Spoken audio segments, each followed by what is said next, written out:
C'est l'heure de l'astuce Lightroom.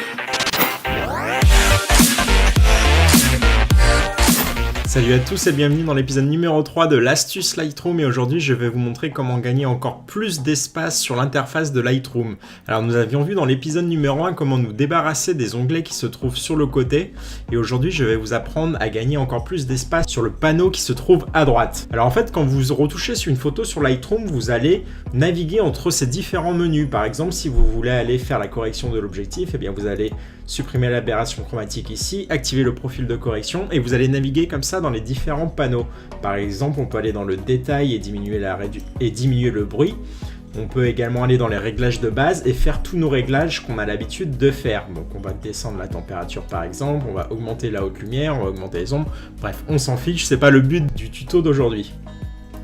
Alors vous voyez que en fait, quand vous cliquez comme ça, quand vous naviguez entre les différents panneaux, eh bien ça peut vite devenir le bordel, parce que tout simplement tous vos panneaux sont ouverts, et quand on veut en retrouver un autre, eh bien c'est un petit peu compliqué de s'y retrouver. Il faut naviguer entre les différents panneaux, il faut ici scroller pour aller sur celui qu'on désire, donc c'est vraiment pas pratique, c'est vraiment pas rapide, et on perd énormément de temps à retrouver le panneau qu'on souhaite utiliser. Alors il existe une astuce, vous pouvez faire ici un clic droit sur la partie la plus foncée, la plus grisée et foncée.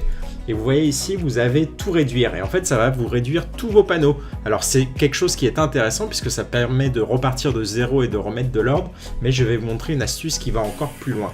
Donc je vais rouvrir quelques panneaux comme ceci.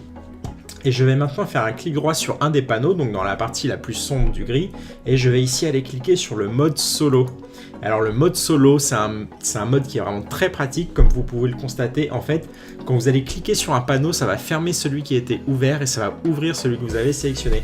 Comme ça, en fait, vous avez à chaque fois un seul panneau d'ouvert en même temps, donc vous pouvez vous y retrouver très facilement et ne pas vous perdre dans tous les panneaux. Alors il faut savoir que le mode solo est également disponible dans l'interface à gauche. Donc vous voyez ici, on a les différents panneaux, donc on peut les ouvrir tous ensemble, et vous voyez que ça nous les ouvre tous. Alors il y en a moins, donc l'espace est moins important sur la gauche, mais vous voyez que si vous faites un clic droit et que vous cliquez sur mode solo, et bien ça va vous activer exactement la même technique. Vous voyez ici, ça m'ouvre à chaque fois un seul panneau.